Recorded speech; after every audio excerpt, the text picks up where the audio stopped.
Good evening student. Class 12 का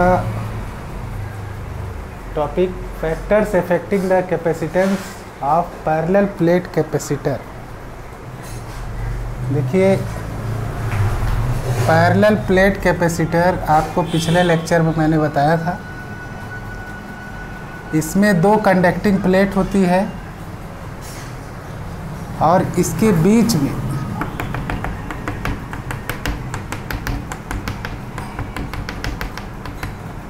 die electric medium होता है और ये इंसुलेटेड होता है। ये दोनों कंडक्टिंग प्लेट का काम ये है कि एक प्लेट को चार्ज दिया जाता है, एक प्लेट को चार्ज दिया जाता है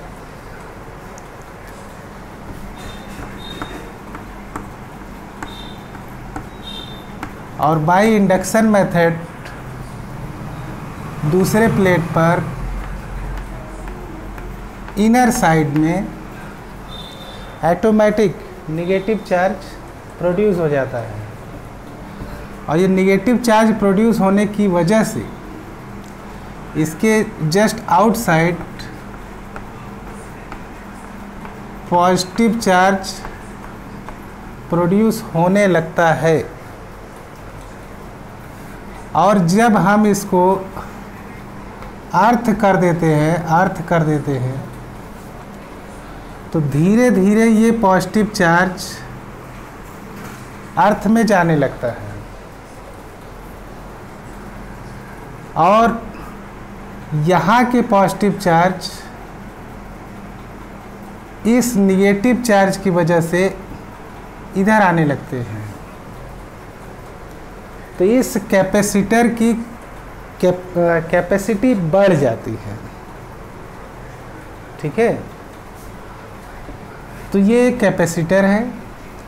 कैपेसिटर के बारे में पहले बता चुके हैं। कैपेसिटी बढ़ाने के लिए ही ये अर्थ किया जाता है।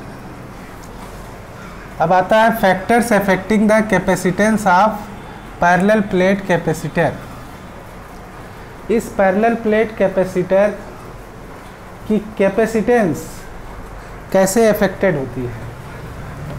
Number 1, C is directly proportional to A, surface area of plate, surface area of plate. ये जो प्लेट है इसका सरफेस एरिया बढ़ा करके घटा करके हम लोग कैपेसिटेंस को कम ज़्यादा कर सकते हैं। तो ये कैसे बढ़ता घटता है? जैसे मान लीजिए इस प्लेट को हमने थोड़ा ऊपर उठा दिया, इस प्लेट को हमने थोड़ा नीचे कर दिया। अब हमारा जो प्लेट का एरिया है केवल इतना एरिया काम कर रहा है, इतना एरिया काम नहीं कर रहा है। तो इससे ये क्लियर होता है कि हमारा प्लेट का एरिया कम हो गया। तो जब प्लेट का एरिया कम होगा तो ऑटोमेटिक कैपेसिटेंस ऑफ कंडक्टर भी कम हो जाता है। Number 2, 1/D capacitance is inversely proportional to D। यहाँ D क्या है?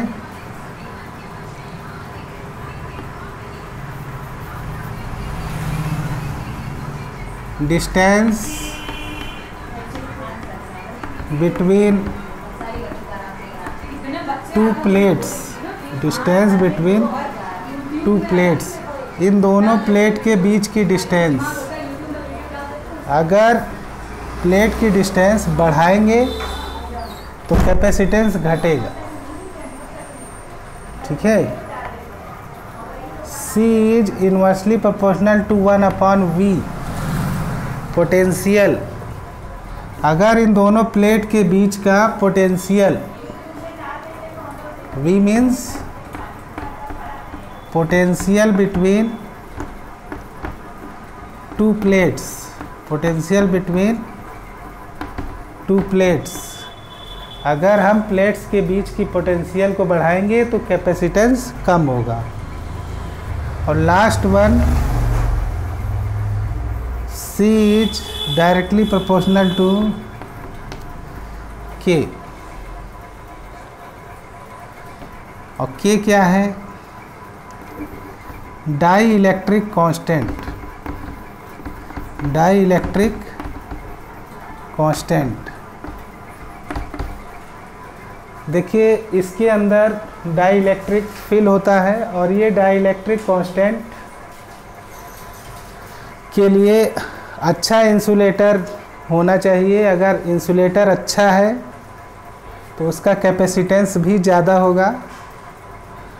और वैक्यूम के लिए इसका कैपेसिटेंस मान लिया जाता है 0 है। और अगर इसके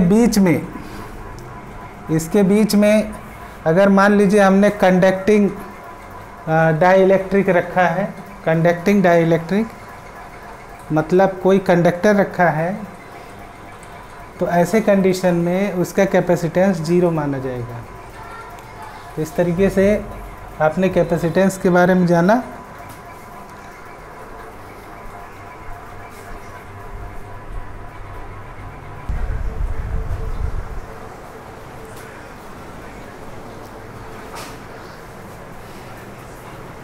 expression for the capacitance of parallel plate conductor with a dielectric slab. अब हमने एक कैपेसिटर लिया है जिसके बीच में हमने एक डाई इलेक्ट्रिक प्लेस किया है। इस डाई इलेक्ट्रिक की विड्थ है स्मॉल टी और दोनों प्लेट के बीच की डिस्टेंस है स्मॉल डी।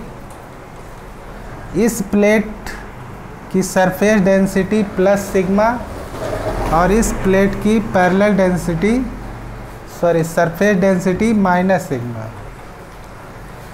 तो अब हमें ये पता लगाना है, ये हमें जानना है कि दोनों प्लेट के बीच में कितना डिस्टेंस वैक्यूम है और कितना डिस्टेंस डाई इलेक्ट्रिक है। तो बेटा डाई इलेक्ट्रिक का डिस्टेंस है स्मॉल टी और प्लेट के बीच का डिस्टेंस है कैपिटल डी। अगर वैक्यूम का डिस्टेंस निकालना है तो वैक्यूम का डिस्टेंस ये और ये, वैक्यूम का डिस्टेंस कैसे निकलेगा? जब हम डी में से टी को माइनस कर देंगे। ठीक है, तो हमारा एक स्टेटमेंट तैयार होगा, इलेक्ट्रिक फील्ड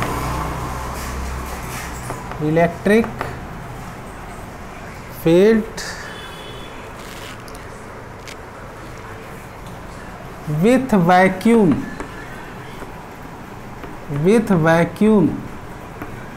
between प्लेट्स के बीच में जो वैक्यूम है उसका इलेक्ट्रिक फील्ड कितना होगा। मान लिया कि ये E1 है, तो E1 आपका हो जाएगा sigma upon epsilon 0 A, sigma upon epsilon naught. ठीक है, ठीक है। अब अगर हम इलेक्ट्रिक फील्ड विथ डाई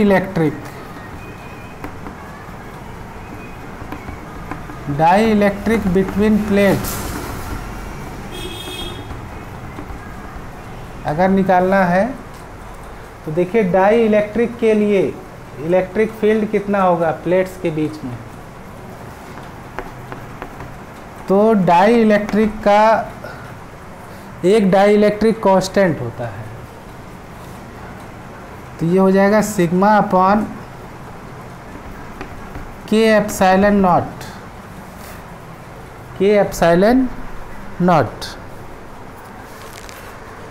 ठीक है। अब हमें जानना है दोनों प्लेट के बीच में पोटेंशियल डिफरेंस कितना होगा। पोटेंशियल डिफरेंस बिटवीन प्लेट्स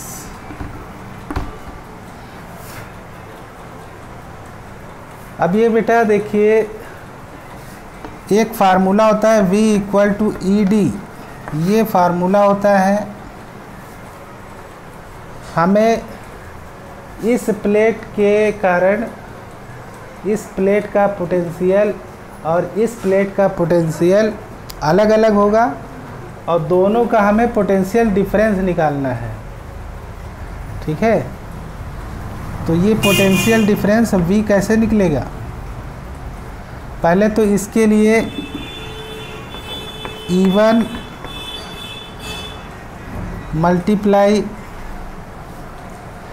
अच्छा वैक्यूम में डिस्टेंस कितनी है? वैक्यूम में डिस्टेंस है d माइनस टी, तो यहाँ पर d माइनस टी मल्टीप्लाई करेंगे तो ये ED निकला है इस प्लेट के लिए, सॉरी वैक्यूम के लिए। ये जो ED निकला है ये वैक्यूम के लिए निकला है, माइनस E2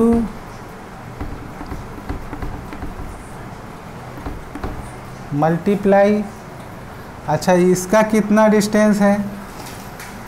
इसका डिस्टेंस है T, इसका डिस्टेंस है T। इलेक्ट्रिक पोटेंशियल डिफरेंस में ऐड किया जाएगा। अब इसको सॉल्व करेंगे तो क्या आएगा? पहले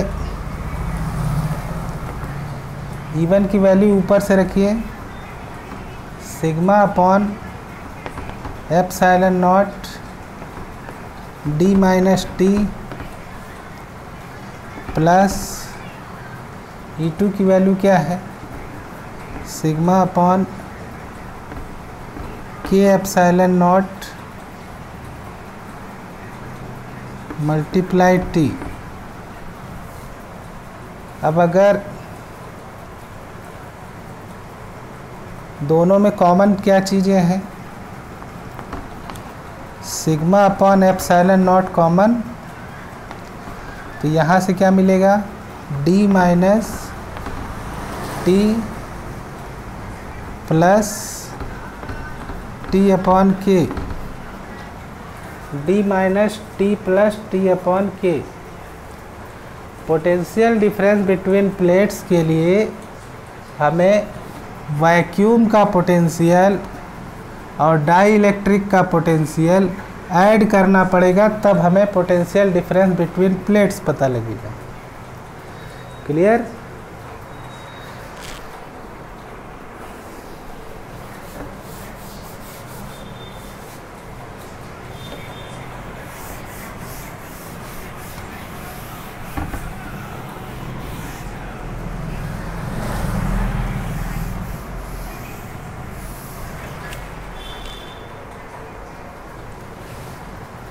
अब सिग्मा की वैल्यू भी हम लोग जानते हैं कि sigma equal to Q upon A होता है, यहाँ पर रख लेंगे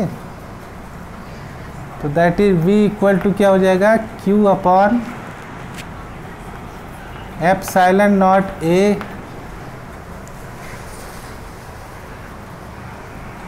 और यहाँ पर d माइनस टी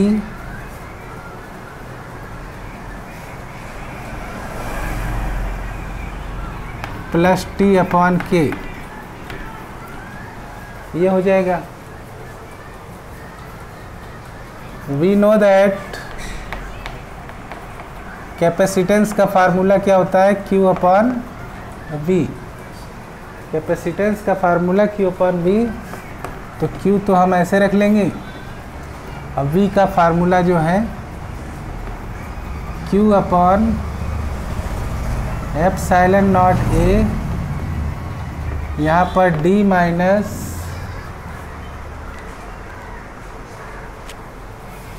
इन दोनों में अगर टी कॉमन ले ले तो ब्रैकेट में आ जाएगा 1 माइनस 1/k। ठीक है, इस Q से Q कट जाएगा, एप्सिलॉन नॉट ए ऊपर चला जाएगा, तो C इक्वल टू क्या होगा, epsilon not a upon D minus T 1 minus 1/k। ये कैपेसिटेंस का फार्मूला तब लगेगा जब दो प्लेट के बीच में एक डाई इलेक्ट्रिक कांस्टेंट का एक मटेरियल रखा है जिसकी विड्थ t है लेकिन प्लेट के बीच की डिस्टेंस d है। तो ऐसे कैपेसिटर का कैपेसिटेंस इस फार्मूले से निकाला जाएगा। इसको बेटा आप लोग उतार लीजिए।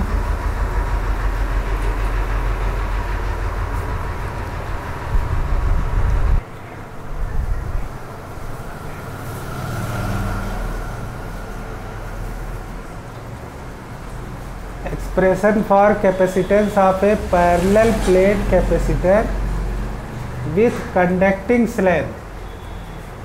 पिछले वाले एक्सप्रेशन में यहाँ पर डाई इलेक्ट्रिक स्लैब था, तो स्लैब इसमें भी है, लेकिन अब की बार ये वाला जो स्लैब है ये कंडक्टिंग स्लैब है, कंडक्टिंग स्लैब है। और इससे पहले वाले एक्सप्रेशन में ये इंसुलेटिंग स्लैब था। तो कंडक्टिंग स्लैब के लिए इलेक्ट्रिक फील्ड हमेशा 0 होती है। ठीक है,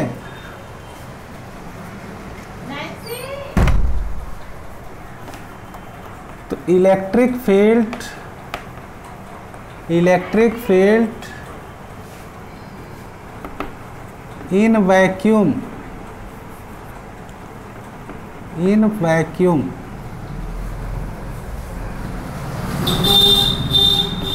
बिटवीन प्लेट्स। तो यहाँ पर इन वैक्यूम तो आपका हो जाएगा E1 equal to sigma upon epsilon naught. ठीक है, और electric field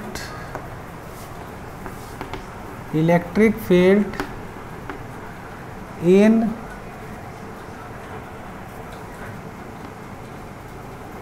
conducting slab between plates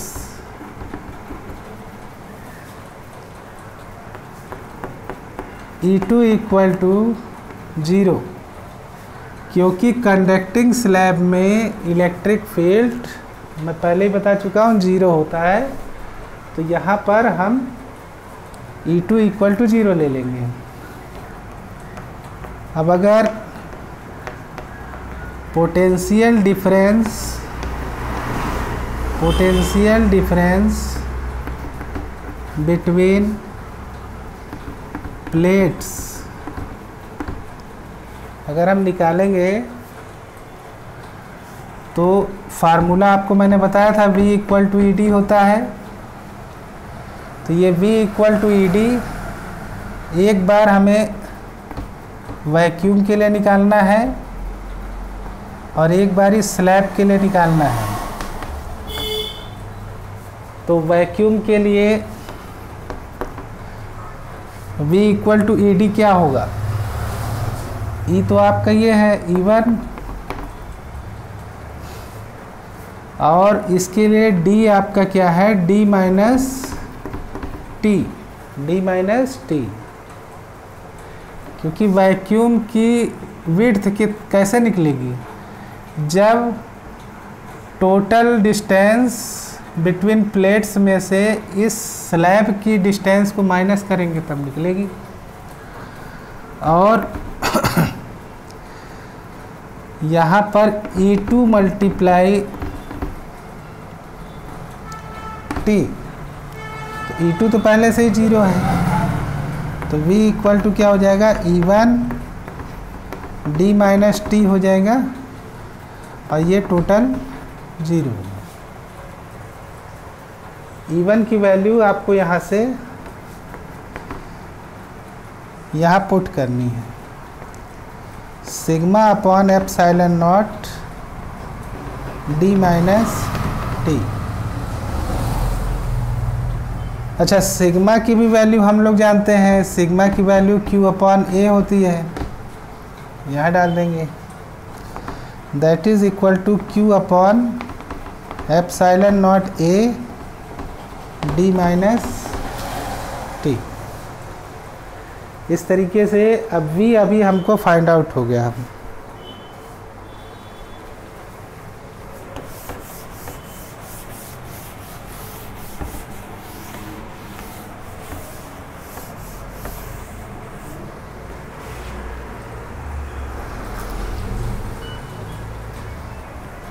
we know that C की वैल्यू क्या होती है, Q अपॉन V, तो Q है, और V की वैल्यू क्या है, Q upon epsilon naught A D minus T। Q से Q कट हो जाएगा, तो ये एप्सिलॉन नॉट A ऊपर चला जाएगा, epsilon naught A upon D minus T। तो ये C का फार्मूला हमें ये मिला, ठीक है। अगर इसमें हम D कॉमन ले लें तो यहाँ क्या मिलेगा, 1 minus T upon D, 1 minus T upon D। अगर D कॉमन ले लिया जाए तो epsilon naught A upon D, और यहाँ पर अगर एलसीएम लिया जाए D, तो ये क्या मिलेगा, D माइनस T।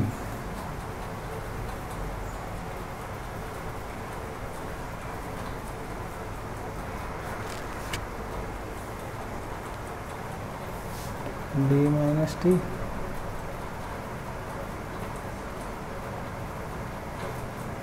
नहीं ठीक है, यही फार्मूला सही है। तो आपको C कितना मिल गया, epsilon naught A upon D minus T। ये फार्मूला कंडक्टिंग स्लैब के लिए लगता है, तो कंडक्टिंग स्लैब का अगर निकालना हो तो आप इसको ऐसे निकाल सकते हैं।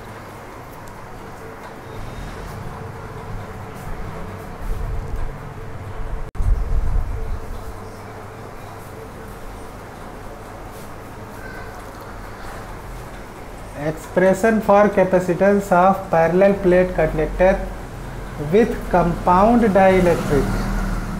मान लीजिए एक ऐसा कैपेसिटर है जिसमें अलग अलग वैल्यू के डाइइलेक्ट्रिक बहुत सारे इसमें लिए गए हैं। तो मान लीजिए कि n डाइइलेक्ट्रिक लिए गए हैं, तो late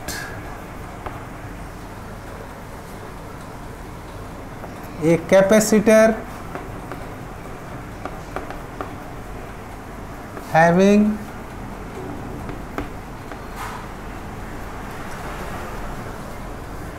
n dielectric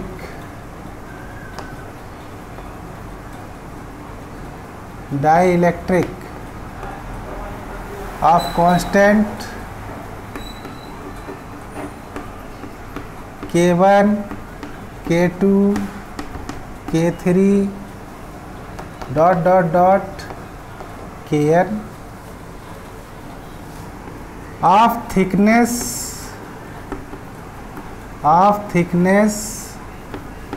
T1, T2, T3 dot dot dot Tn respectively.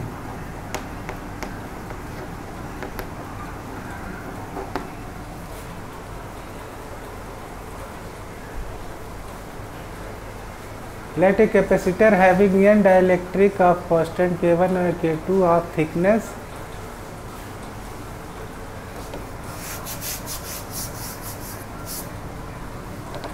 is placed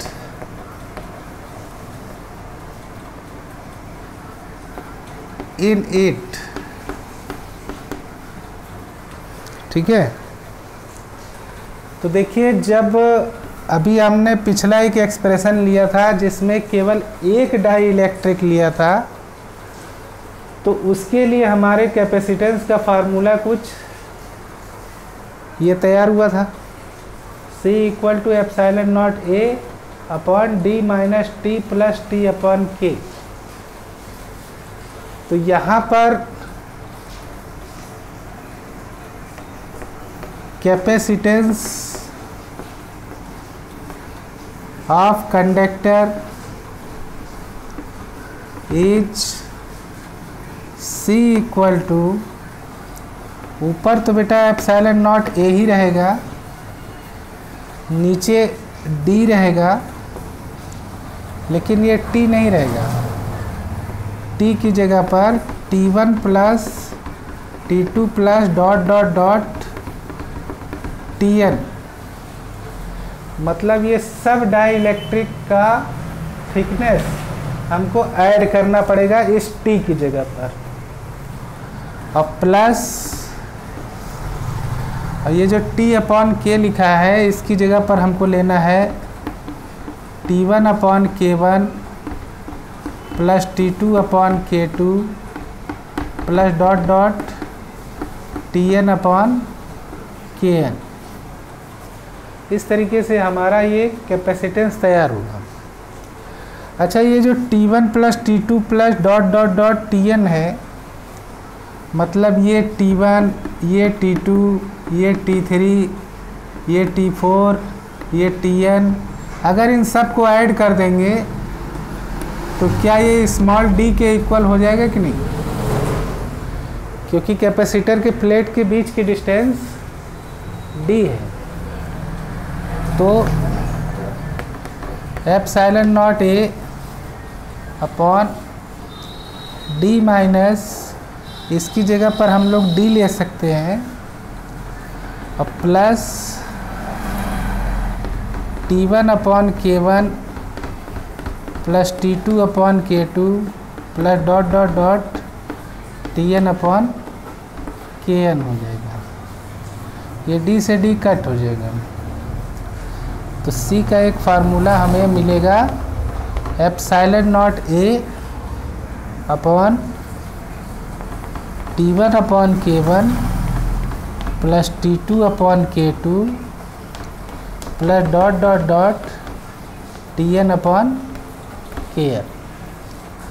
ये फार्मूला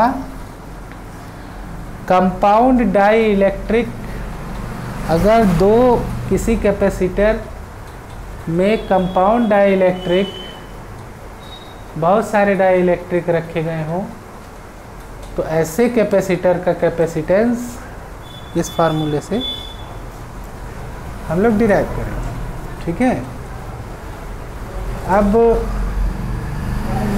इसके बाद हम लोग capacitor in series connection and capacitor in parallel connection के बारे में थोड़ा सा चर्चा करेंगे।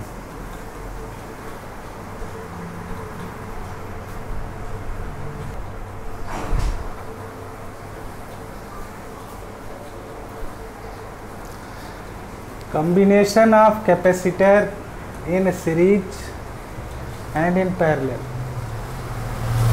देखिए, अगर ऐसे कोई तीन कैपेसिटर अगर मान लीजिए सीरीज में कनेक्टेड है,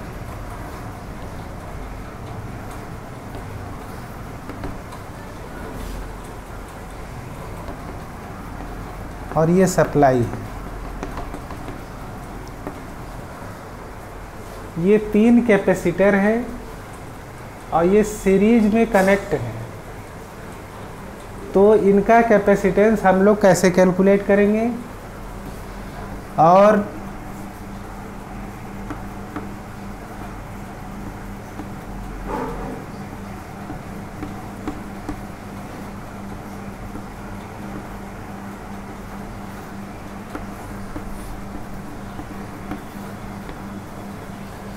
ये 3 कैपेसिटेंस पैरेलल में कनेक्ट है।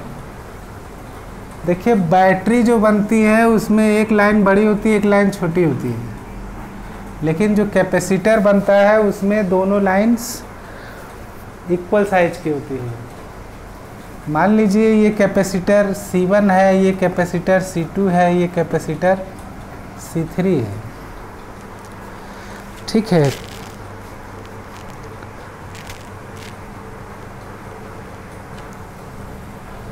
तो जैसा कि हम लोग क्लास 10th में पढ़ चुके हैं कि सीरीज कनेक्शन में जो सप्लाई जाती है, जो वोल्टेज, जो पोटेंशियल जाता है, वो यहाँ पर क्या होगा? ड्रॉप हो जाता है। आपने क्लास 10th में क्या पढ़ा था? क्लास 10th में आपने ये पढ़ा था कि जब हम किसी 3 रेजिस्टेंस को जो सीरीज में हो, जब उसे सप्लाई 12 वोल्ट या कोई भी वोल्ट सप्लाई दी जाती है, तो ये वोल्टेज इन तीनों में ड्रॉप हो जाता है और इन तीनों का सम ये इस बैटरी के पोटेंशियल के इक्वल आता है। तो बिल्कुल यही फार्मूला हमको यहाँ भी लगाना है, यही फार्मूला हमको यहाँ भी लगाना है, ठीक है। देखिए पहले तो आप बताइए कि पोटेंशियल इन C1 में कितना पोटेंशियल होगा? V1 का फार्मूला बताइए। C का फार्मूला क्या होता है? C इक्वल टू Q/V होता है, तो V इक्वल टू क्या होगा? Q/C होगा। तो V1 इक्वल टू क्या होगा? देखिए यहाँ पर जो अभी आपने फिगर देखा है, इसमें जो काम करंट करता है वो काम यहाँ पर चार्ज करता है, ठीक है। और जो काम यहाँ पर रेजिस्टेंस का था वो अब कैपेसिटर का हो गया है। तो अगर ये सीरीज कनेक्शन में है तो जो चार्ज यहाँ होगा वही चार्ज यहाँ होगा, वही चार्ज यहाँ होगा और वही चार्ज आगे निकलेगा, लेकिन इन तीनों का पोटेंशियल बदल जाएगा। तो इस फार्मूले को देखिए, चार्ज तो हमारा वही रहेगा, लेकिन इसका जो कैपेसिटेंस है वो आपका C1 है। तो उसी तरीके से पोटेंशियल इन C2 में कितना पोटेंशियल होगा? V2 इक्वल टू, क्योंकि इसमें भी चार्ज Q ही है तो हम Q ही लेंगे, upon C2। Potential in C3, तो ये V3 इक्वल टू क्या हो जाएगा? Q/C3।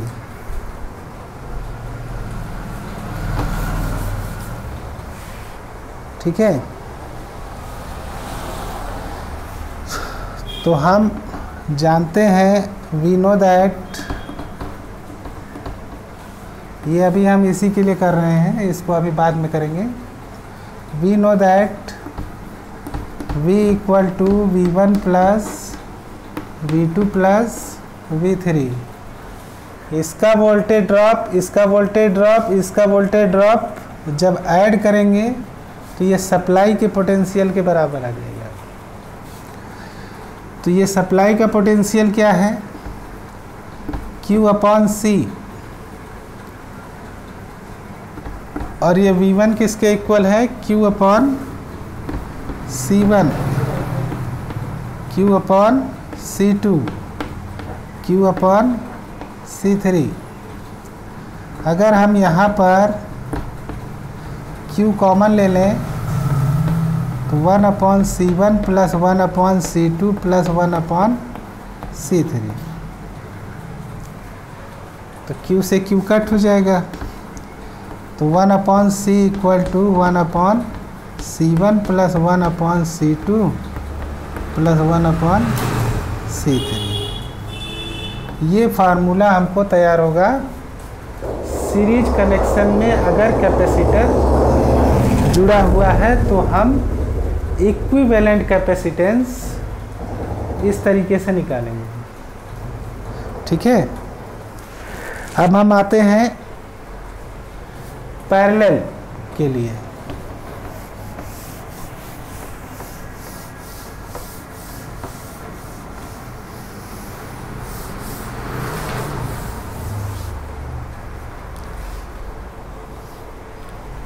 ये देखिए,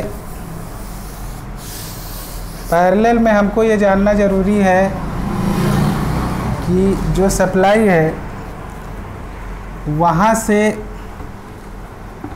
चार्ज मूव करता है, और ये चार्ज तब तक चलता रहेगा जब तक इसके सामने पाथ चेंज ना हो जाए।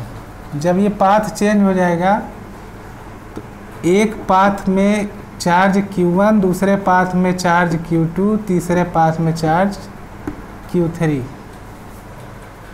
ये चार्ज डिवाइड हो जाएंगे। क्लास 10th में रेजिस्टेंस का जब हम पैरेलल कनेक्शन लेते थे, जब हम रेजिस्टेंस का पैरेलल कनेक्शन लेते थे तो वहाँ पर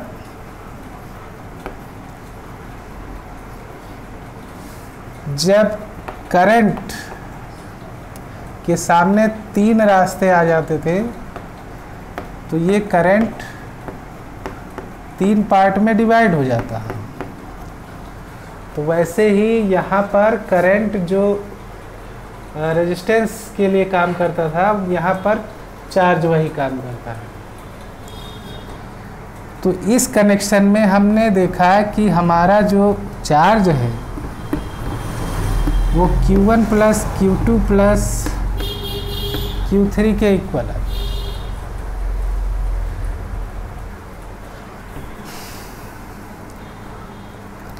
Q का फार्मूला बनेगा, देखो C का फार्मूला क्या था?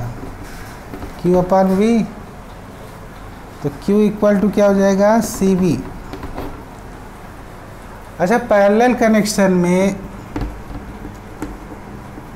कनेक्शन में पोटेंशियल तीनों का इक्वल होता है। पैरेलल कनेक्शन में पोटेंशियल तीनों का इक्वल होता है, इसलिए हम Q की जगह पर लिखेंगे C अपॉन V, Q1 की जगह लिखेंगे C1 अपॉन V। यहाँ V1 नहीं लिखेंगे, क्यों? क्योंकि पोटेंशियल बदल नहीं रहा है। C2 upon V plus C3 upon V। अगर हम यहाँ पर 1 अपॉन V कॉमन ले लें तो ये C1 plus C2 plus C3 हो जाएगा, और ये V से V कट, तो यहाँ फार्मूला हमको क्या मिलेगा? C equal to C1 plus C2 plus C3। तो इस तरीके से कैपेसिटर का हमने सीरीज़ कनेक्शन और पैरेलल कनेक्शन हमने जाना कि हम सीरीज़ कनेक्शन और पैरेलल कनेक्शन में कैसे इक्विवेलेंट कैपेसिटेंस निकालते हैं।